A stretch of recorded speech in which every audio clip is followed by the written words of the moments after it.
Then our next argument is in case number 18CA011324, Jamie Sereika and John Stryker. Each party will have 15 minutes to present their arguments. You may reserve up to 5 minutes for rebuttal. If you would like to reserve time for rebuttal, let me know and I'll keep you apprised of the time. The oral arguments are recorded and posted on the court's YouTube channel, so if you could stay at the podium and keep your voice up so we get a good recording of your argument. We've read the briefs and are ready to proceed if counsel is ready.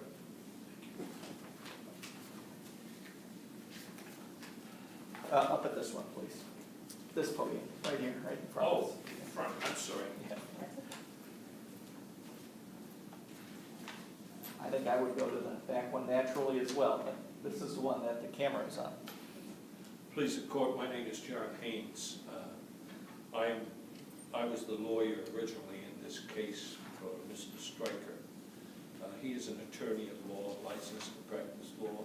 He's here in the court, but he's never appeared before the Court of Appeals before, and would like me to argue the case for him if it's all right with the court.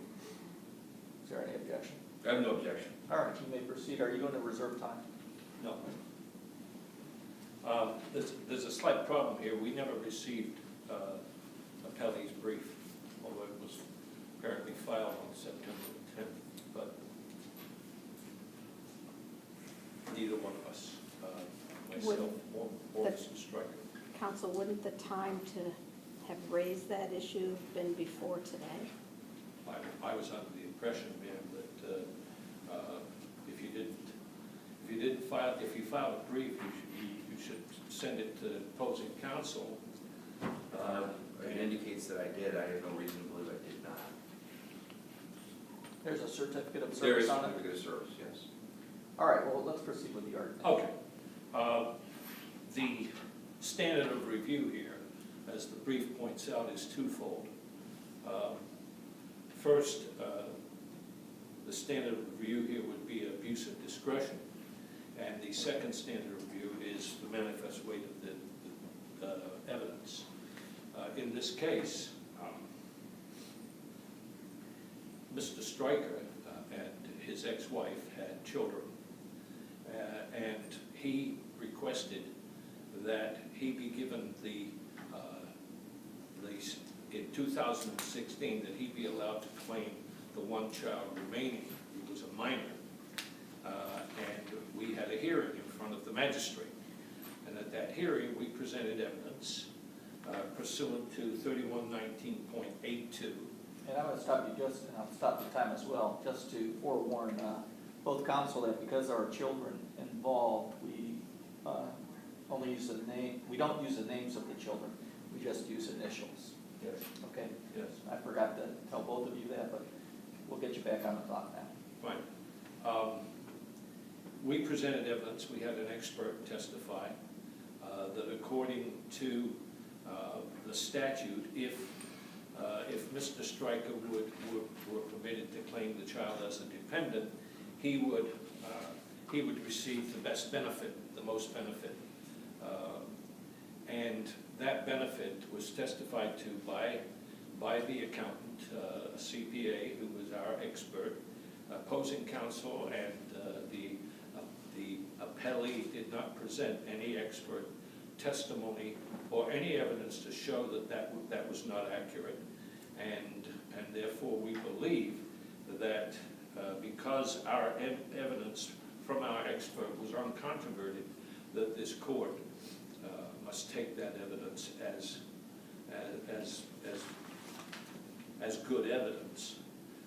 Mr. Stryker testified in the case about his earnings. Once again, his earnings were not questioned, and the appellee testified as to her earnings.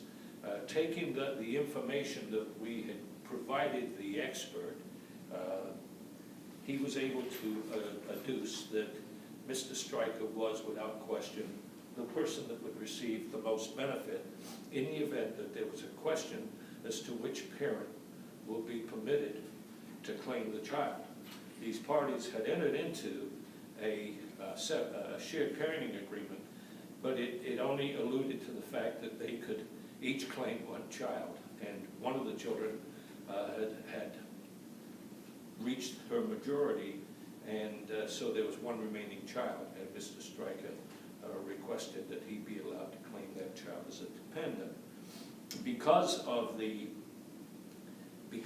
law, under the statute that is applied here, 3119.82, the court abused its discretion, the lower court abused its discretion in not viewing the applicable law to the evidence that we presented through our expert. Furthermore, Assuming that that statute applied, and you may have said this, did the expert testify as to each of the factors in 3119.82 or just? Yes. He went through the entire part of that statute. All right, I'm sorry to interrupt you then. Yeah, that would be found in the first paragraph of the statute. It's a two-paragraph statute. I think the other side is arguing that the statute does not apply. In other words, the court Without wasn't modifying. a copy of his brief, I can't respond. His argument is basically the court was not modifying, reviewing, or reconsidering a child support order. Therefore, the statute does not apply. Well, what the court held in response to that, the court held that it was the intent of the parties as the way she found for the appellate. And that wasn't the correct application to be made by the court. And that's why we reached the notion that the court not only abused its discretion, but went against the manifest weight of the evidence, because the manifest weight of the evidence clearly would show that my client, Mr. Stryker, had presented an expert who had testified that the intent of the parties didn't count in this case. It was what the evidence would show who would receive the greater benefit of claiming the child, which is the test under that statute. Assuming the statute doesn't apply, what would the standard be? What would the test be? I think then you would have to go to the rules of the IRS that say you have to show which parent pays the most support for that child. So either way, you're saying that the Yes. court applied the wrong standard? Yes. Okay, thank you. Finally, the notion of manifest weight of evidence. We presented an expert, and we presented the testimony of Mr. Stryker, and that evidence was not attacked. The appellee did not present any evidence to show that the evidence that we had presented was wrong or was questionable. And clearly, the evidence that you would see in the transcript of record, the evidence that you would see was clearly in favor of Mr. Stryker. Unfortunately, the best argument for the appellant in this case is that it was an abuse of discretion, because all the court did was just give carte blanche to the magistrate's decision. Basically rubber stamped it. Well, not really.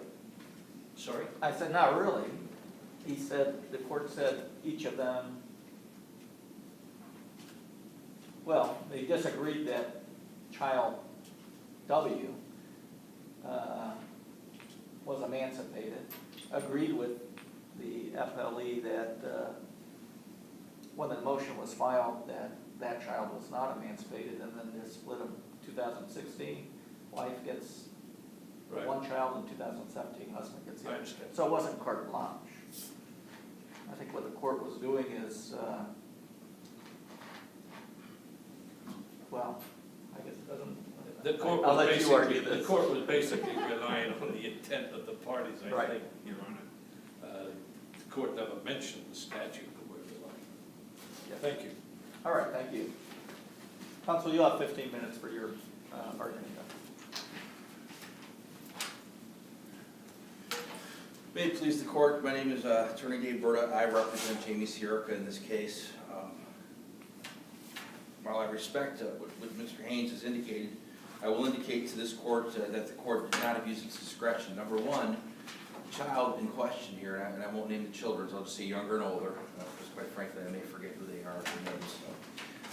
The older child that reached the age of emancipation, the court, I argue, was without jurisdiction to determine tax implications of that child. The child was over 18, out of high school, was on to college. There was testimony in the record that indicated that Jamie Sereika indicated that she had paid for over half of that child's education, which under the IRS rules would entitle her to claim that child as a deduction. I have no doubt that if Mr. Stryker had claimed that child as a deduction, it would be a greater tax benefit to him in essence. There's no question about that. If I were to claim that child, it'd be a greater tax benefit to me too. It's just by law, I'm not allowed to claim that child, I'm not related. The fact is that child was over 18 and no longer within the purview or jurisdiction of that court. The statute is clear on that, and furthermore, I would argue that the language of the parties is clear on that. It does state in the rendered decision, that he's indicating that the court misinterpreted this language, that in 2005 and thereafter, he or she will not claim more than one child as a deduction as an exemption for income tax purposes. I believe Mr. Stryker is reading the child aspect to mean any child born of issue. So that would be forever in perpetuity. I believe if you look at the statute, as I pointed out in my brief, child is defined as someone who's under the age of 18. The court has only limited jurisdiction. Otherwise, that court, in divorce cases and or juvenile, determine child support issues would go on forever. Obviously, there are some exceptions. You have castle children, you have things of that nature. But that was never argued here. Certainly, Ms. Sereika did not claim that Mr. Stryker would not gain a tax benefit, because quite frankly, he would gain that tax benefit. However, and I do argue that there was not a change in this case under 31-1982 that the court may consider making a determination what party should claim a child as an exemption. I believe it was misplaced. That code section states that whenever a court issues or whenever it modifies, reviews, or otherwise reconsiders a court child support order, and nowhere in the record does it indicate that the court was in fact modifying, reviewing, or reconsidering that support order whatsoever. Support didn't go up, didn't go down, didn't take evidence necessarily to modify what the support should properly be. The question was, and it's a very simple question, is should Jamie Sereika be able to claim that child over 18 because she contributed a greater portion of her income towards that child's education, or should Mr. Stryker? The court was correct in saying, well, there's one minor child left, so we should rotate that child. And that's exactly what happened in this case. The minor child was rotated between the parties. 1 year, Mr. Stryker had the child. 1 year, Ms. Sereika had the child. Once that child reached 18, as this court is aware, the child could claim it out of school, could technically claim herself if she wanted to. She did not that year. I believe there might have been testimony, and forgive me if there wasn't, I'm certainly not trying to misstate this, that she may be claiming herself in the years to come. But for that year, Ms. Sereika did in fact give a majority of the income towards college to her child. So the court, in your view, applied the proper test. Look to the intent of the parties. I think they looked to the intent of the parties plus the law, what the definition of child is. Was a hearing necessary to determine the intent of the parties? I'm sorry? Was a hearing necessary to determine the intent of the parties? I don't believe there necessarily was, because I believe the intent is clear upon the face of the document. And the reason I'm stating that is I'm just defining child as what the revised code defines child as. I think that the intent of the parties, had they determined that the child meant something more than 18 years of age, would put that in there. And it's done every day in domestic relations courts. And I never advise clients to do that. But they do it every day. They promise to pay for college when I know there's no statutory bound language to do so. But once they make that in the form of a written contract, in essence it is a contract, parties can go back and try to enforce that, whether it be in domestic or the general division. In this case, I believe that had the intent of the parties been past 18, that in fact would have been clearly delineated. However, it was not. I believe the court applied the correct standard. Each party got one child under the age of 18 until they reached the age of majority. And once that child turned 18, in essence, that child is either on their own or the IRS tax codes apply as to who is able to obtain that child. So I don't believe the court abused its discretion whatsoever. And as a matter of fact, I'm not so sure there was much discretion here in the sense that I think the language of the agreement was rather clear. So in that regard, I believe that the decision should be upheld.